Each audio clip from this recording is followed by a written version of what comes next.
You ever think about how many messages are all around you every day? Thousands? Millions? And we hardly ever think about them. This is a video about signs in New York City.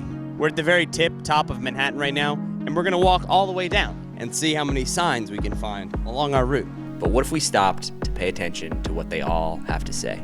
So the first sign of the day, 65 degrees. 65 degrees, November 7th. It's a beautiful day in New York City. An inscribed board, placard, or the like bearing a warning, advertisement, or other information and displayed for public view.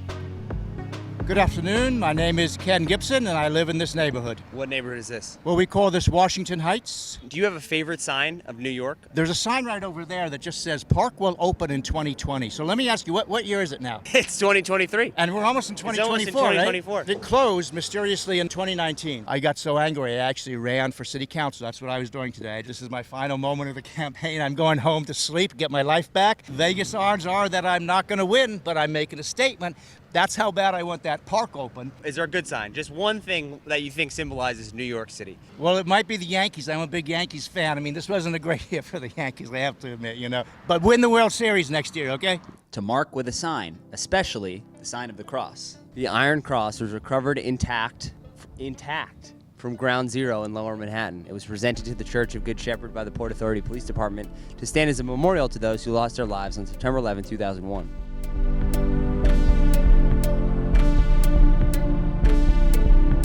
Right here, George Washington was leading the American troops, his army, to defending against the British.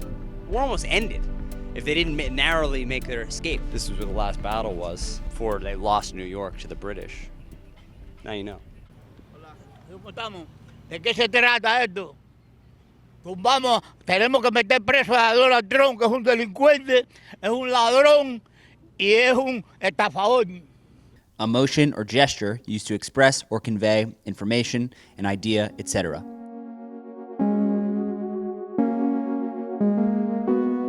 Welcome to Cooper Hewitt. We are standing in the exhibition, Give Me a Sign, the Language of Symbols. In a busy, complex city, symbols are essential in providing guidance and instruction to keep us all safe. Are there any signs in New York that you think are confusing? When you have to go downstairs to get to another place and stuff like that, yeah. On the subway? Yeah. Look at this emergency exit sign over here. Where could they possibly be pointing to? We're in the middle of the tracks. Some of the simplest symbols are the most difficult to symbolize. The arrows when you're navigating a subway station and you're trying to go around a corner. It's confusing. It's a two-dimensional representation of three-dimensional motion. If you have never been here before and you look at the trains, all the colors, the numbers, the letters, I'd be a little intimidated. The subway signs are still a little bit confusing because they all have names of streets where I have no idea where they are. So like the A train right here to Ozone Park, Lefferts Boulevard. If you don't know where Ozone Park is, it's not helpful to you at all. We're back. 116th Street. Look at this no parking sign. What is that arrow pointing at? Pulitzer, another sign that I guess signifies who paid for this building. To affix a signature to.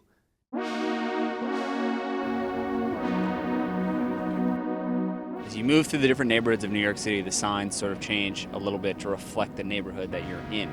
Each neighborhood has a little bit unique stylistic flourish to their signs. Blank Street Coffee, for example, is indicating that this is a sort of yuppie-ish kind of neighborhood.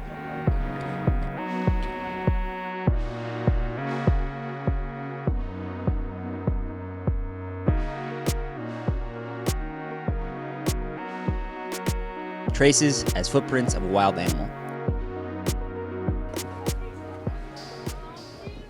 Day 3, 59th Street.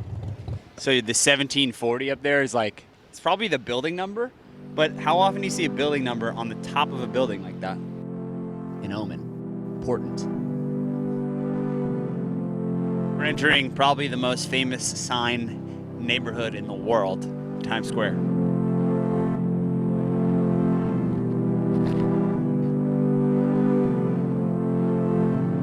To enlist, as in an organization or group.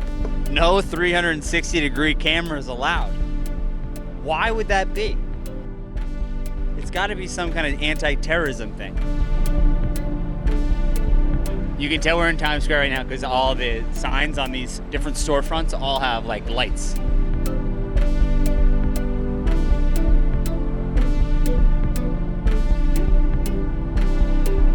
Alexander Hamilton. He died July 12th, 1804, age 47. Look at all the pennies. It's crazy that Alexander Hamilton is here, right here, underneath the ground. You wouldn't know it if they didn't put this. Essentially, it's a sign. Bowling Green, the first public park to be established in New York, March 12, 1733. Resolved that this corporation will lease a piece of land laying at the lower end of Broadway, fronting to the fort. Like, this is so old that the way stuff is written is like very different.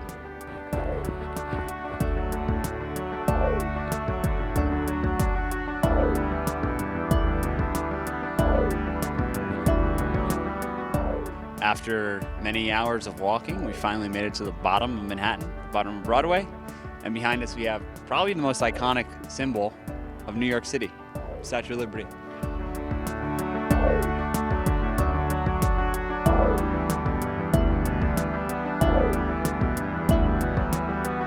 To cease radio or television broadcasting, especially at the end of the day. That's all, folks.